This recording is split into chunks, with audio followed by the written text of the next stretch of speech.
जो विद्यार्थी मित्रों धोरण 11 चैप्टर नंबर 7 संतुलनना आज આપણે શ્રી ગણેશ કરવા જઈ રહ્યા છીએ તો લેક્ચર નંબર 1 માં આપણા પેમ્ફલેટના પ્રશ્ન નંબર 1 થી શરૂઆત કરીશું। તો પ્રશ્ન નંબર 1 નું વિધાન આ રીતનું છે।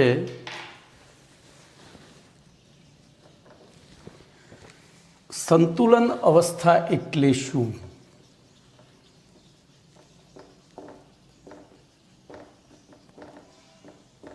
જોજો મસ્ત પ્રશ્ન છે एकदम। संतुलन એટલે સરખું થવું, સમાન બનવું। અર્થઘટન કરીએ। હવે જોજો અહીંયા આપણે રસાયણ વિજ્ઞાન ભણી રહ્યા છીએ। રસાયણ વિજ્ઞાનમાં સંતુલન અવસ્થા એટલે શું થાય? તો બોલો, પ્રક્રિયા દરમિયાન ધ્યાન રાખજો, કોઈ પણ નિયત તાપમાને અને દબાણે બંધ પાત્રમાં થતી કેટલીક ભૌતિક અને રાસાયણિક પ્રક્રિયાઓ દરમિયાન અથવા તો રાસાયણિક રૂપાંતરો દરમિયાન, તો લખીશું નિયત તાપમાને અને દબાણે બંધ પાત્રમાં થતા કેટલાક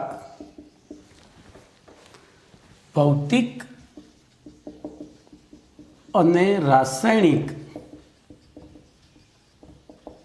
રૂપાંતરણો પ્રક્રિયાઓ, જેને આપણે રૂપાંતરણો પણ કહી શકીએ, દરમિયાન શું થશે ખબર છે? તો એક મિનિટ, દરમિયાન નહીં, પ્રક્રિયાઓ અહીંયા મારે ક્યારેય પૂર્ણ થતા નથી, ક્યારેય સંપૂર્ણ પૂર્ણ થતા નથી। બોલો આવું કેમ થાય છે? સંપૂર્ણ પૂર્ણ થતા નથી, બરોબર? કારણ કે આવા પ્રક્રમોની શરૂઆતમાં પ્રક્રિયા પાત્રમાં માત્ર પ્રક્રિયકો જ હોય છે, જે ધીમે ધીમે નિપજોમાં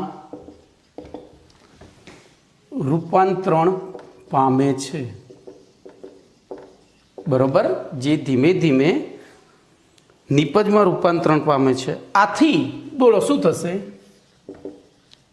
સમય સાથે પ્રક્રિયા પાત્રમાં પ્રક્રિયકોની સાંદ્રતા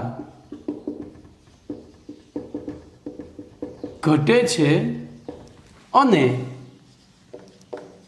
નિપજોની સાંદ્રતા વધે છે।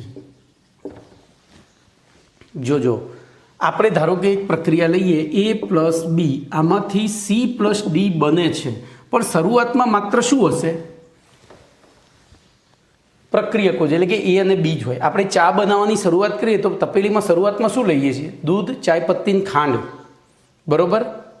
દૂધ, ચાયપત્તી અને ખાંડ। પછી જેમ ગેસ ચાલુ કરીએ ધીમે ધીમે દૂધનો રંગ, ખબર છે ને, દૂધ સફેદ હોય પણ ચાનો રંગ લાલ હોય, તો એ ધીરે ધીરે દૂધનો સફેદ રંગ ડાઉન થતો જાય અને ચાનો લાલ રંગ વધતો જાય।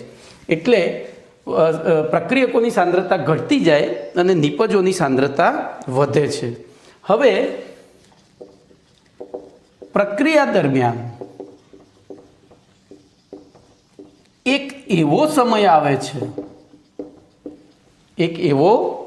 આવે છે કે જે સમયે બોલો શું થશે?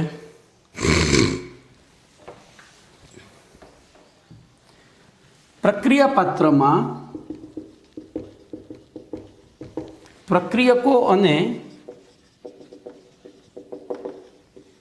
નિપજોની સાંદ્રતા અચળ બની જાય છે। ચલો આવું કેમ થયું એ વિચારીએ। અચળ બની જાય છે એટલે કે સમય સાથે પણ એમની સાંદ્રતામાં ફેરફાર થતો નથી, બરોબર?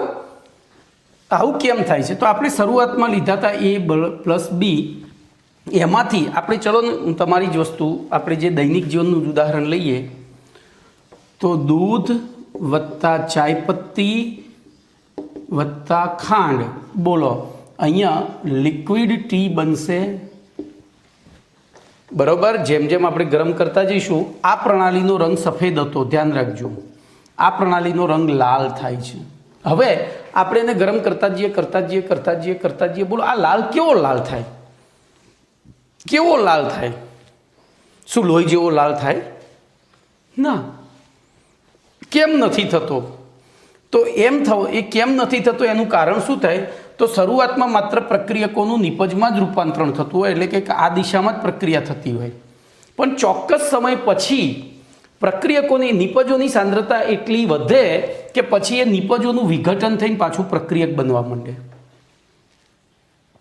એટલે જોજો, તમે ચાને આખો દિવસ ઉકાળશો ને તો બધું બળીને કાળું મેશ થઈ જશે, પણ લોહી જેવો લાલ રંગ તો નહીં જ મળે. સંતુલન સ્થપાઈ ગયું એટલે કે જોજો, અહીંયા દૂધમાંથી એટલે પ્રક્રિયકોમાંથી નિપજ અને નિપજમાંથી પ્રક્રિયક બનવાની શરૂ થયું, તો એ બંને વખતે આ સફેદ અને લાલ રંગની તીવ્રતા અચળ થઈ ગઈ. એટલે હવે વધુ ઘેરો લાલ નહીં બને. તેમ છતાં તમે ઉર્જા આપશો તો આ બધું બળવા લાગશે. અને કોઈ પણ વસ્તુ બળી જાય એટલે કાળો રંગ ધારણ કરે. એટલે તમે લિક્વિડ ટી છે એ લાલ અમુક હદ સુધી જ લાલ રંગ બને, લોહી જેવો લાલ રંગ બનતો નથી. એનું કારણ કે અહીંયા ચોક્કસ સમય પછી તો પહેલાં પ્રક્રિયકોનું નિપજમાં રૂપાંતરણ થતું હતું. પ્રક્રિયા શરૂ થયા પછી ચોક્કસ એક એવો સમય આવે છે કે જે સમયે નિપજોનું પાછું પ્રક્રિયકમાં રૂપાંતરણ શરૂ થાય છે, અને એ વખતે આ પ્રક્રિયકોને નિપજોની સાંદ્રતા કેવી થઈ જાય છે? અચળ બની જાય છે. પ્રક્રિયાની આ અવસ્થાને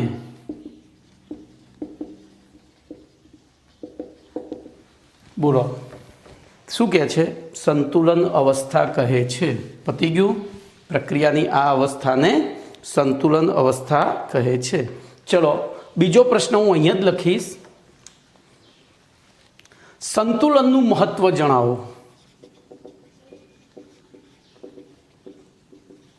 તો આપણે આ પ્રશ્નનો જવાબ પહેલાં સમજીશું અને પછી ધ્યાન રાખજો, આપણે અહીંયા A plus B gives C plus D, એટલે કે જ્યારે સાંદ્રતા સમાન થઈ ગઈ, અચળ બની ગઈ, એટલે કે સંતુલન સ્થપાઈ ગયું, એ વખતે સી અને ડીની સાંદ્રતા નક્કી કરીએ, એ અને બીની સાંદ્રતા નક્કી કરીએ, અને એ ઉપરથી સી અને ડીની સાંદ્રતા ભાગ્યા એ અને બીની સાંદ્રતાનો આ બેનો ગુણાકાર અને આ બેનો પણ ગુણાકાર, એ ભાગાકાર કરીએ એટલે એક અચળાંક મળે છે. એ અચળાંકને સંતુલન અચળાંક કે કહે છે.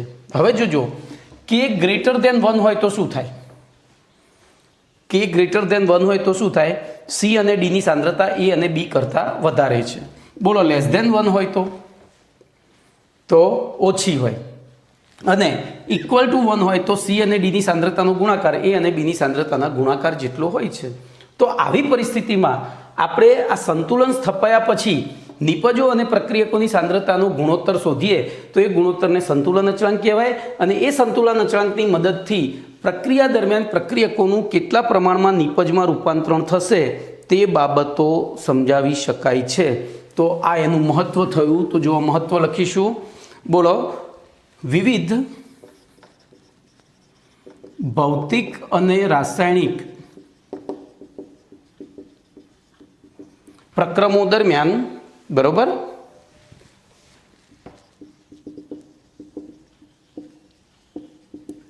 સંતુલન સ્થપાય ત્યારે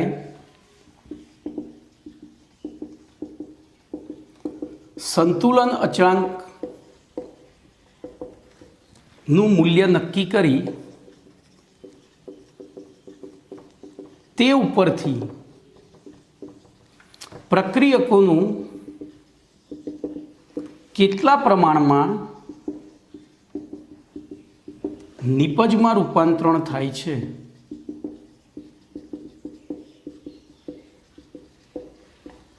આ બાબત સમજાવી શકાય છે. બરોબર, રૂપાંતરણ થાય છે તે બાબત સંતુલનના અભ્યાસ દ્વારા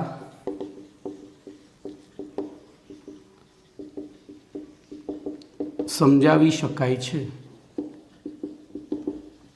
અને આ બાબત અથવા તો હવે બીજી રીતે લખવું હોય તો આમ, પ્રક્રિયા દરમિયાન પ્રક્રિયકોનું કેટલા પ્રમાણમાં નિપજમાં રૂપાંતરણ થશે તે બાબત સમજવા માટે સંતુલનનો અભ્યાસ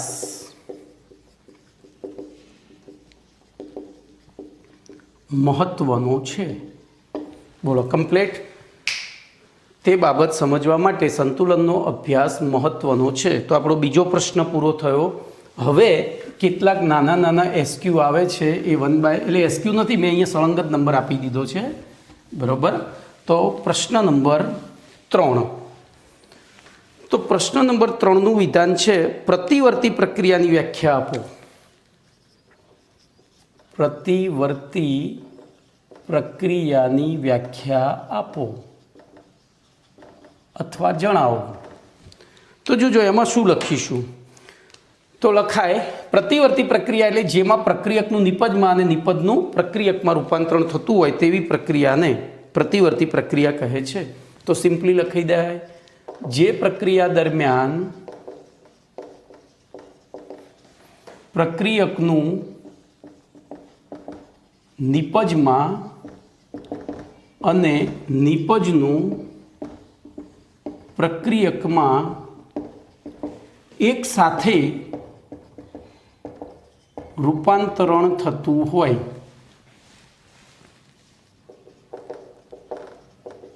તેવી પ્રક્રિયાને પ્રતિવર્તી પ્રક્રિયા કહે છે. બરોબર. હવે પ્રતિવર્તી પ્રક્રિયાને પ્રક્રિયકો અને નિપજોના આણ્વીય સૂત્ર વચ્ચે બે વિરુદ્ધ દિશા ધરાવતા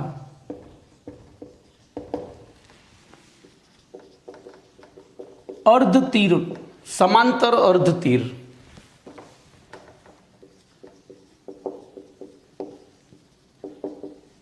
એટલે કે એક આ રીતે અને બીજું આ રીતે ની નિશાની વડે દર્શાવવામાં આવે છે.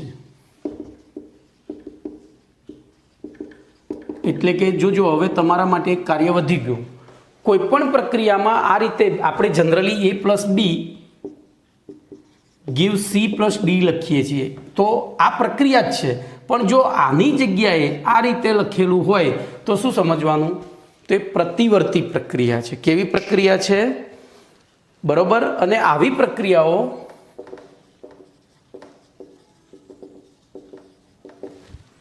બંને દિશામાં એક સાથે થતી હોય છે. બંને દિશામાં એક સાથે થતી હોય છે. બોલો કમ્પ્લીટ, ક્લિયર.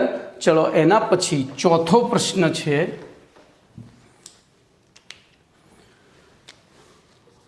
પુરોગામી પ્રક્રિયાની વ્યાખ્યા આપો.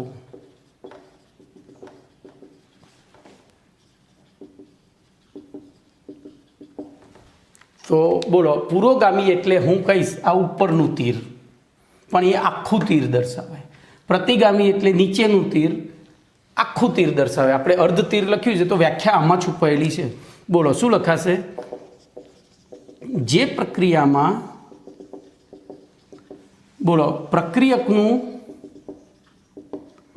નિપજમાં રૂપાંતરણ થતું હોય, નિપજમાં જ રૂપાંતરણ થતું હોય. જોજો જ મૂક્યો છે એટલે ભાર આવે, એટલે કે નિપજનું પ્રક્રિયકમાં રૂપાંતરણ થતું નથી. બરોબર. તેવી પ્રક્રિયાને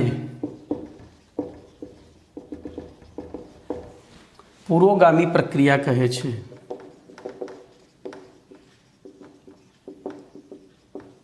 અને તેને પૂર્ણ તીર, પૂર્ણ સીધું તીર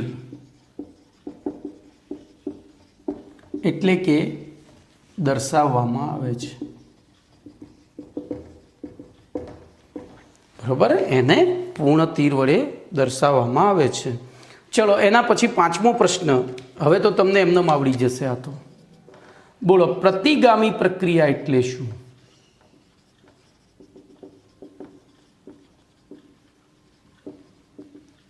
તો ઉપરનામાંથી જ જવાબ, ઉપરનો પ્રશ્ન તૈયાર કરીએ એમાં નીચેનો જવાબ ઓટોમેટિક આવી જાય.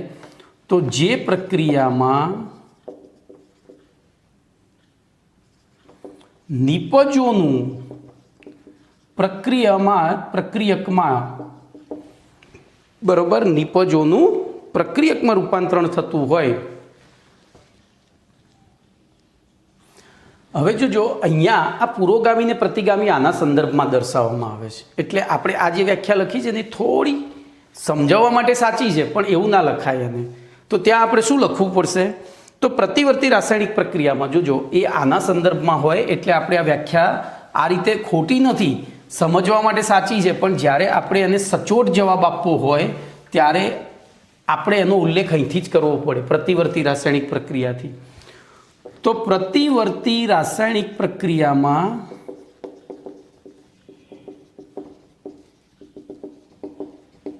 પ્રક્રિયકોનું નિપજમાં રૂપાંતરણ થવાની ઘટનાને પ્રક્રિયાને શું કહે છે? પુરોગામી પ્રક્રિયા. ચલો એવી રીતે અહીંયા તો એક જ શબ્દ બોલવાનો, પ્રતિવર્તી રાસાયણિક પ્રક્રિયામાં નિપજોનું પ્રક્રિયકમાં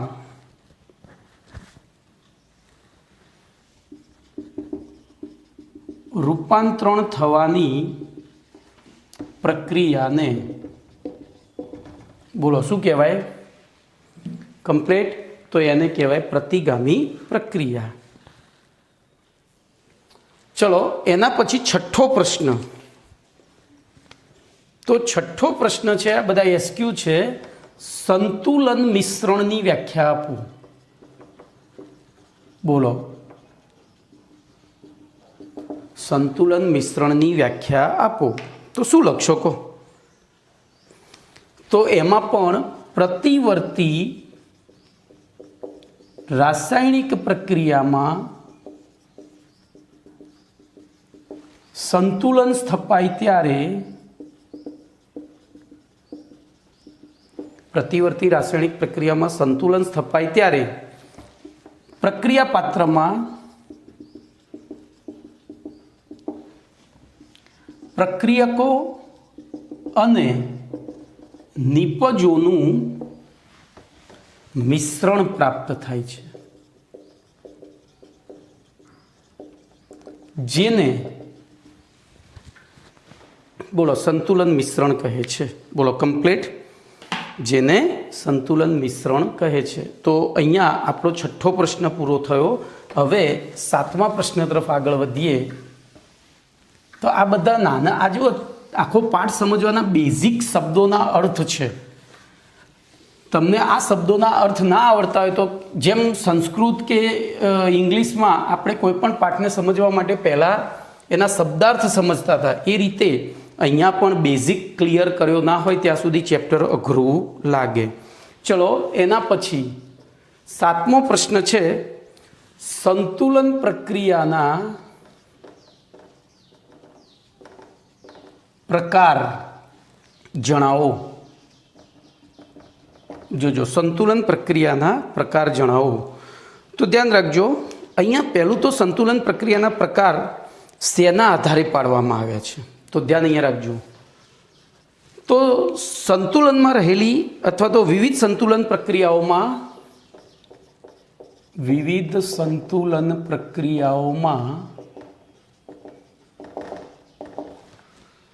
ચલો હું એ સમજાવતા પહેલાં A + B gives C + D, પછી P + Q = R + S અને W + X gives Y + Z. બોલો આના માટે મેં K હમણાં તમને શીખવાડ્યું તો K બરાબર શું થાય? નિપજોની સાંદ્રતા ભાગ્યા પ્રક્રિયકોની સાંદ્રતા >1 છે. આના માટે K <1 છે અને આના માટે K = 1 છે. બોલો તો આ ત્રણના આધારે પ્રકાર પાડ્યા છે.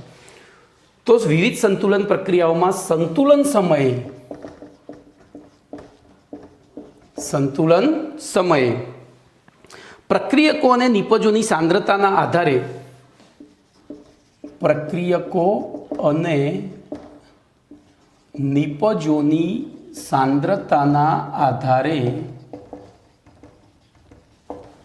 તેમના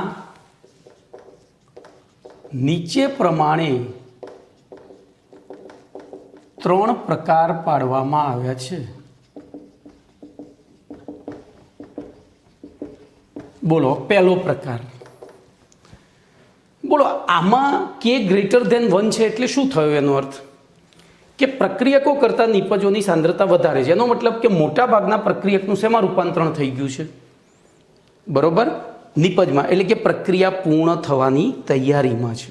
પહેલો પ્રકાર એવી સંતુલન પ્રક્રિયા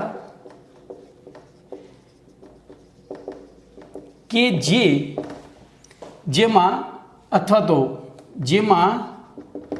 મોટા ભાગની પ્રક્રિયા મોટા ભાગની એના શબ્દ કરતા કે જે લગભગ પૂર્ણ થવાની તૈયારીમાં છે. લગભગ પૂર્ણ થવાની તૈયારીમાં છે એટલે કે તેમાં પ્રક્રિયકોની સાંદ્રતા બિલકુલ નહિવત અને નિપજોની સાંદ્રતા મહત્તમ હોય છે. એટલે કે તેમાં પ્રક્રિયકોની સાંદ્રતા નહિવત અને નિપજોની સાંદ્રતા મહત્તમ હોય છે. તો એ આ પહેલા પ્રકારની ચર્ચા કરી આપણે, બરોબર. અને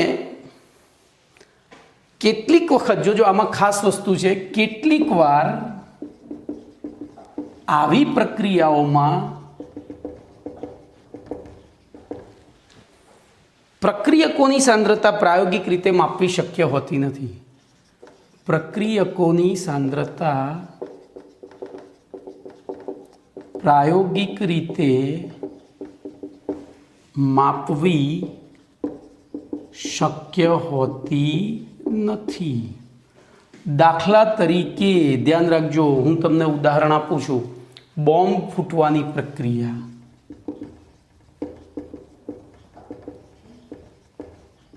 તો આ પ્રક્રિયામાં ધ્યાન રાખજો, બોમ્બની અંદર જે કેમિકલ્સ ભરેલા છે એ પ્રક્રિયા જ્યારે આપણે એને શરૂ કરીએ એટલે કે એનું ટ્રિગર દબાવીએ બોમ્બનું, સીધું જ સાટ લઈને નિપજમાં એ બધું બળી જાય અને એનાથી જે ઉર્જા ઉત્પન્ન થઈ જાય એ ઉર્જાથી બધું તહેસ નહેસ થઈ જાય છે. તો એમાં હવે બોમ્બમાં આપણે જે ભરેલું કેમિકલ હતું એમાંથી કેટલું કેમિકલ બચી ગયું છે અથવા કેટલું, તો એ માપવી શક્ય હોતું નથી. કમ્પ્લીટ. ચલો હવે બીજો પ્રકાર લઈશું. બોલો બીજા પ્રકારમાં શું આવશે? તો તમે વિચારી જ શકો છો, મેં તમને પહેલે શીખવાડી દીધું છે. એવી સંતુલન પ્રક્રિયાઓ કે જેમાં ખૂબ જ ઓછા પ્રમાણમાં નિપજ બને છે. આમાં વધુ પ્રમાણમાં બની તો એવી સંતુલન પ્રક્રિયાઓ કે જેમાં નિપજ ખૂબ જ ઓછા પ્રમાણમાં બને છે. નિપજ ખૂબ જ ઓછા પ્રમાણમાં બને છે અને મોટા ભાગનું એટલે કે આવી પ્રક્રિયાઓમાં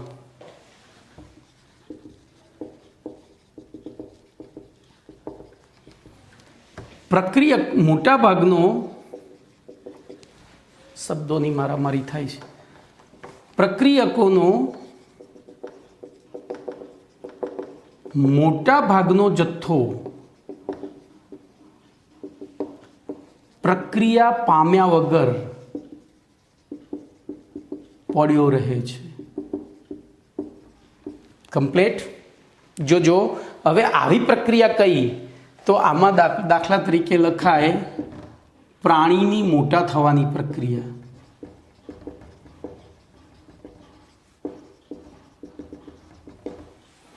પ્રાણીની મોટા થવાની પ્રક્રિયા. જોજો એક બાળક જન્મે ત્યારે એનું વજન એવરેજ 3 કિલો હોય અને 3 કિલોમાંથી 60 કિલો થતાં એને 20 વર્ષ લાગે છે. 60 કિલો તો 20 વર્ષે ના થાય, આ તો જસ્ટ એવરેજ આપણે પકડીએ તો, બરાબર.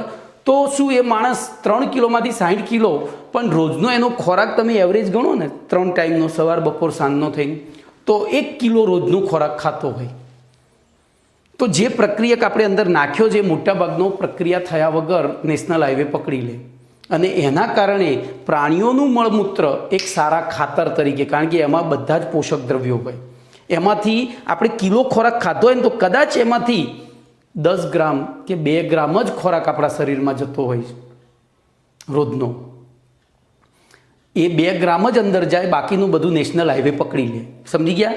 તો પ્રાણીની મોટા થવાની પ્રક્રિયા આ પ્રકારની પ્રક્રિયા છે કે નીપજ ખૂબ જ ઓછા પ્રમાણમાં બને છે, એટલે કે આપણી જે શું કહેવાય, સમજ્યા? હવે એમાં આપણી, જો કે આ ઉદાહરણ ખોટું જ છે કે આપણે જે ખાઈએ છીએ એમાં પ્રક્રિયા મોટાભાગની નીપજમાં રૂપાંતરિત થાય છે, અને એમાંથી મોટાભાગે ઉર્જા મુક્ત થાય છે, અને ઉર્જા આપણે દૈનિક કાર્યોમાં વાપરી નાખીએ છીએ.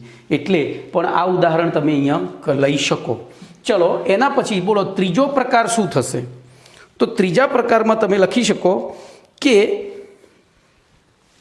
એવી સંતુલન પ્રક્રિયાઓ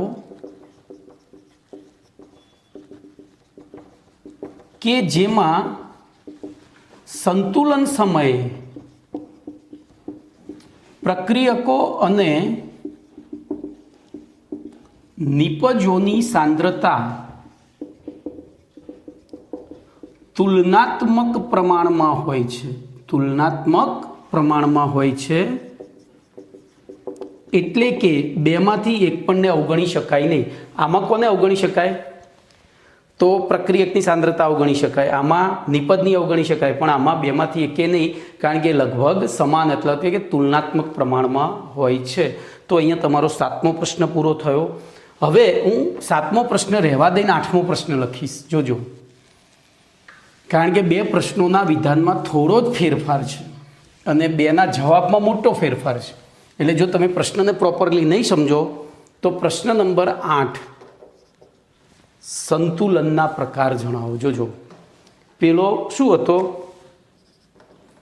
સંતુલન પ્રક્રિયાના પ્રકાર હતા, અહીંયા સંતુલનના પ્રકાર જણાવો. તો સંતુલન પ્રક્રિયાના 3 પ્રકાર હોય. એકમાં મોટાભાગનો પ્રક્રિયક વપરાઈ ગયો છે, એકમાં મોટાભાગનો પ્રક્રિયા થયા વગર પડ્યો રહ્યો છે, અને ત્રીજામાં બંનેનું પ્રમાણ એટલે કે પ્રક્રિયકો અને નિપજોની સાંદ્રતા તુલનાત્મક પ્રમાણમાં હોય છે. હવે સંતુલનના પ્રકારમાં જોઈએ તો અહીંયા પ્રક્રમના પ્રકારના આધારે સંતુલનના નીચે પ્રમાણે 2 પ્રકાર પાડવામાં આવે છે. હવે ધ્યાન અહીંયા રાખજો, આ પ્રક્રમના પ્રકાર કયા હોય? હવે પ્રક્રમ એટલે શું? આપણે ભણી ગયા આગળના પાઠમાં, પ્રણાલીનું એક અવસ્થામાંથી બીજી અવસ્થામાં રૂપાંતરણ. હવે જોજો, ધ્યાન રાખજો, H2O ગેસ સોલિડ એટલે કે બરફ, એમાંથી H2O લિક્વિડ અને બીજું લઉં HCl plus NaOH gives NaCl plus H2O. બોલો, આમાં તો માત્ર જોજો રાસાયણિક ગુણધર્મો નથી બદલાયા, માત્ર શું બદલાયું? અવસ્થા. એટલે આને કહેવાય ભૌતિક પ્રક્રમ. જ્યારે આમાં અવસ્થાની સાથે સાથે રાસાયણિક ગુણધર્મો પણ બદલાઈ ગયા, એટલે આને કહેવાય રાસાયણિક પ્રક્રમ. તો બોલો, પ્રક્રમના 2 મુખ્ય પ્રકાર છે. તો પ્રક્રમના પ્રકારના આધારે બોલો સંતુલનના 2 પ્રકાર પાડવાના હોય તો કયા 2 પ્રકાર પાડી શકાય? તો પહેલું ભૌતિક સંતુલન, બીજું રાસાયણિક સંતુલન. તો બોલો, પહેલું આપણે લઈશું એ ભૌતિક સંતુલન અને બી રાસાયણિક સંતુલન. બોલો શું કરીશું? તો સૌથી પહેલા ભૌતિક સંતુલનની વાત કરીએ તો સીધી સાદી વ્યાખ્યા લખવાની છે. ભૌતિક પ્રક્રમો દરમિયાન સ્થપાતા સંતુલનને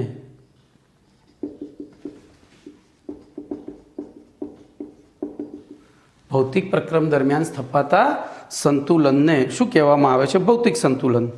દાખલા તરીકે લખવું હોય તો બરફનું પાણીમાં અને પાણીનું વરાળમાં રૂપાંતરણ પ્રક્રમ દરમિયાન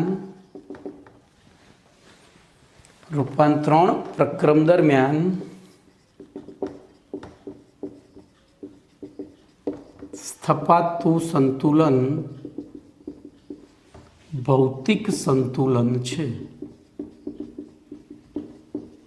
ચલો, એવી રીતે બોલો, રાસાયણિકની વ્યાખ્યા મારે આપવાની રહી ના, સીધું જ લખી દેવાનું.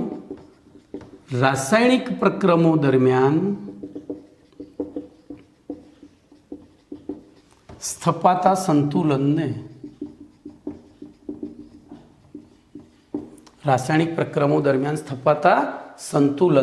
શું કહેવાય? રાસાયણિક સંતુલન. દાખલા તરીકે બોલો, અહીંયા તમે કોઈ પણ ઉદાહરણ આપી શકો, બરોબર? તો કોઈ પણ આપી શકાય, પણ શક્ય હોય ત્યાં સુધી આપણે ચોપડીનું આપીશું. બોલો, CaCO3 11-10માં ભણીને આવ્યા છે, અને ગરમ કરીએ તો CaO, આ સોલિડ અને O2 ગેસ. તો જોજો, આમાં જે સંતુલન સ્થપાયું છે એને કહેવાય રાસાયણિક સંતુલન. બોલો, કમ્પ્લીટ. આને કહેવાય રાસાયણિક. એટલે કે કેલ્શિયમ કાર્બોનેટની વિઘટન પ્રક્રિયા દરમિયાન સ્થપાતા સંતુલનને રાસાયણિક સંતુલન કહે છે. ચલો, એના પછી આપણે ભણીશું પ્રશ્ન નંબર 9. તો પ્રશ્ન નંબર 9નું વિધાન છે, જોજો, ભૌતિક સંતુલનની વ્યાખ્યા આપી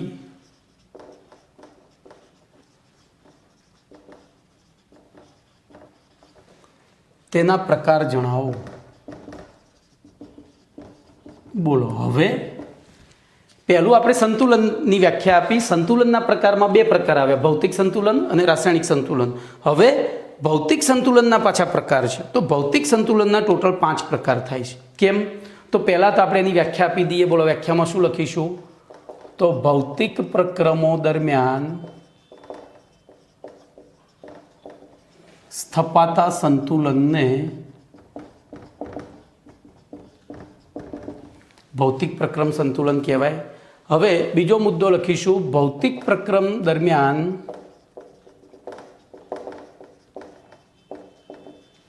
પ્રણાલીની અવસ્થામાં થતા ફેરફારો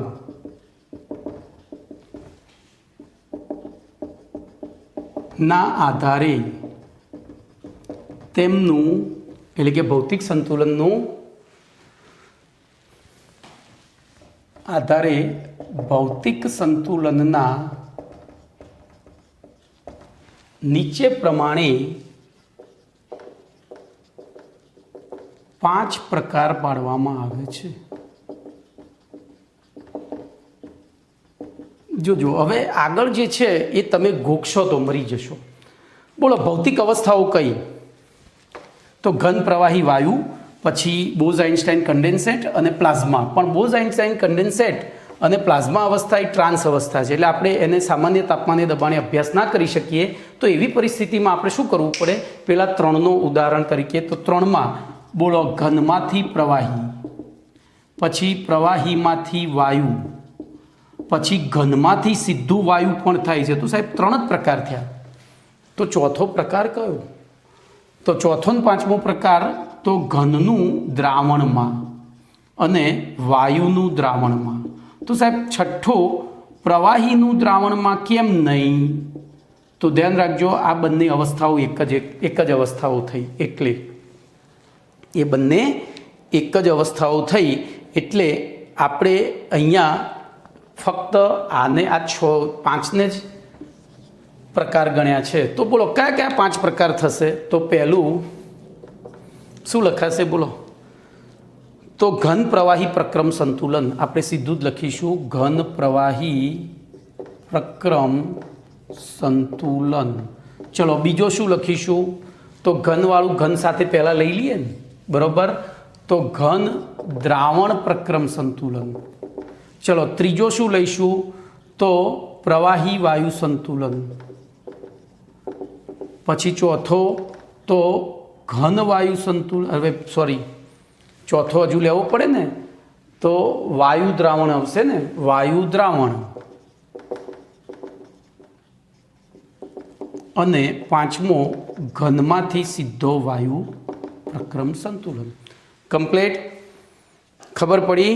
તો જો ઘન પ્રવાહી ઘનનું દ્રાવણમાં, ઘનમાંથી વાયુ, પછી પ્રવાહીમાંથી વાયુ અને વાયુનું દ્રાવણમાં, બરાબર? ઘનમાંથી વાયુ, પ્રવાહીમાંથી વાયુ અને વાયુનું દ્રાવણમાં. તો આપણે કયા કયા અહીંયા ટીક મારે અહીંયા આડાવાળા છે એટલે ટીક કરવા પડશે, કોઈ રહી ના જાય.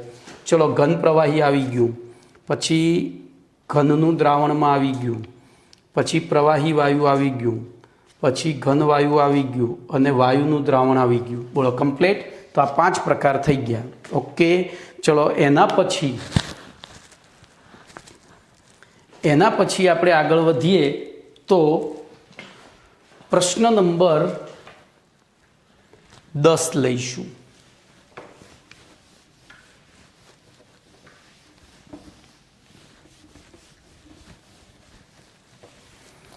તો પ્રશ્ન નંબર 10નું વિધાન છે. જો હવે બધા એક સરખા પ્રશ્નો આવશે એટલે તમને બહુ જ ઇઝી પડશે. બોલો, ઘન પ્રવાહી રૂપાંતરણ સંતુલન, ઘન પ્રવાહી રૂપાંતરણ સંતુલન ઉદાહરણ આપી સમજાવો.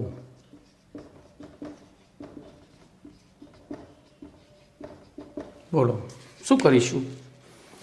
ઘન પ્રવાહી રૂપાંતરણ સંતુલન ઉદાહરણ આપી સમજાવો.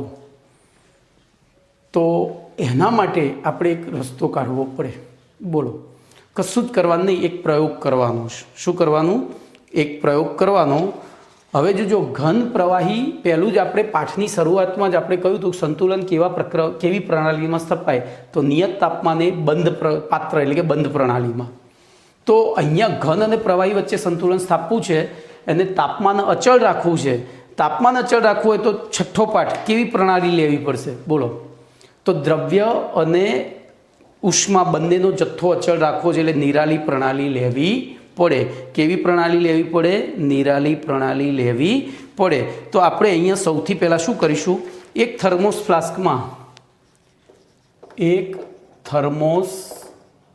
ફ્લાસ્કમાં 0°C એટલે કે 273 કેલ્વિન તાપમાને બરફ અને પાણીનું થોડું મિશ્રણ, તાપમાને રહેલા બરફને પાણી સાથે, જો સામાન્ય તાપમાન, અહીંયા હું થોડું પેલું એ કરીશ, બરફને સામાન્ય તાપમાન ધરાવતા, હું થોડું તમને સમજાવવા માટે ચેન્જ કરી રહ્યો છું, પાણી સાથે મિશ્ર કરી બોલો, થર્મોસનું ઢાંકણ બંધ કરી દેતા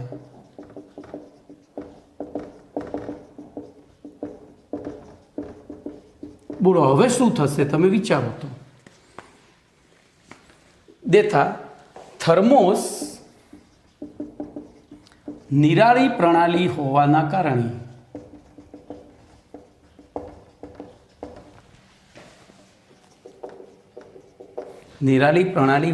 કારણે બોલો પર્યાવરણ સાથે ઉષ્મા કે દ્રવ્યની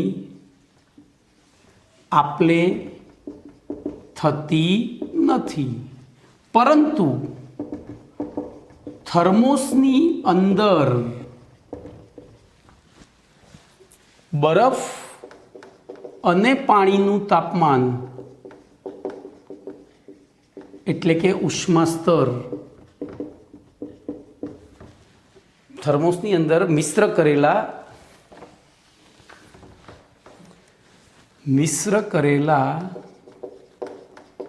બરફ અને પાણીનું તાપમાન એટલે કે ઉષ્મા સ્તર અલગ હોવાથી, જુદા હોવાથી ઉગ્શાના પ્રથમ નિયમ અનુસાર, ભાઈ હું અહીંયા ચોપડી પ્રમાણે નહીં લખું, હું તમને આખું ડિટેલિંગ સમજાવીશ આગળના પાઠનો આધાર લઈ. ઉગ્શાના પ્રથમ નિયમ અનુસાર બોલો શું થશે? ઉર્જાનો જથ્થો હવે બેનું તાપમાન જુદું છે તો એકબીજાને સમાન, તો તે ઉષ્માની આપલે કરશે. આથી શરૂઆતમાં જોજો ઉષ્માની આપલે કરશે. આથી અહીંયા ધ્યાન રાખજો, હું ડિટેલમાં જ લખું.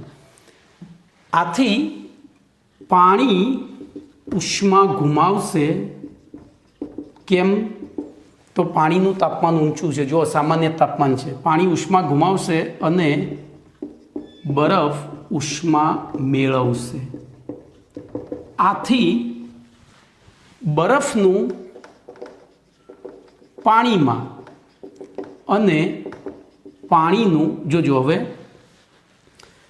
પાણીએ ઉષ્મા ગુમાવી એટલે શું થયું? પાણી શેમાં રૂપાંતરિત થશે? બરોબર, અહીંયા ધ્યાન રાખજો. ઉષ્મા ગુમાવશે અને બરફ ઉષ્મા મેળવશે. આથી શરૂઆતમાં શું થશે? થોડા બરફનું પાણીમાં રૂપાંતરણ થશે. શરૂઆતના થોડા સમય માટે થોડા બરફનું પાણીમાં રૂપાંતરણ થશે. ત્યારબાદ બોલો, પાણી અને બરફ બંનેનું તાપમાન સમાન એટલે 0°C થઈ જવાથી બોલો હવે શું થશે? તો પાણી જેટલી ઉષ્મા ગુમાવશે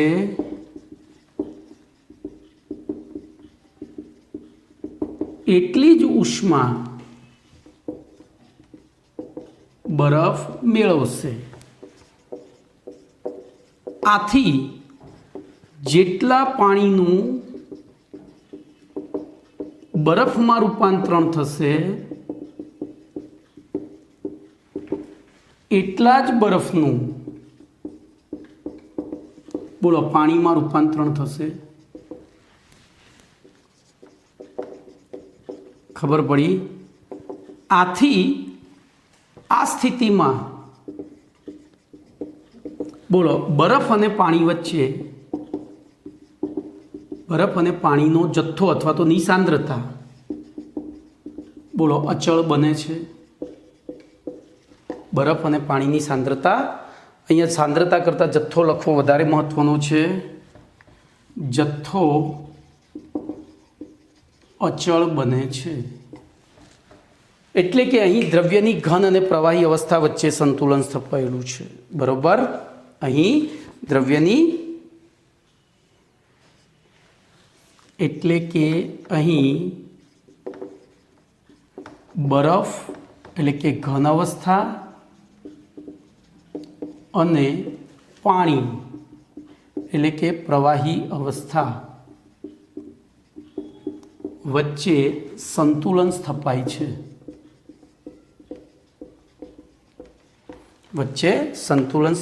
છે.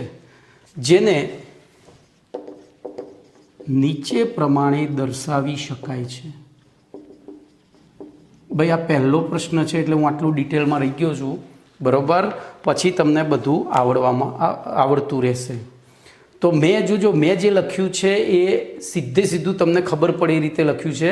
હવે તમે અંદર વાંચશો તો અંદર કેવી રીતે લખ્યું છે હું અહીંથી વાંચું છું, ધ્યાનથી સાંભળજો.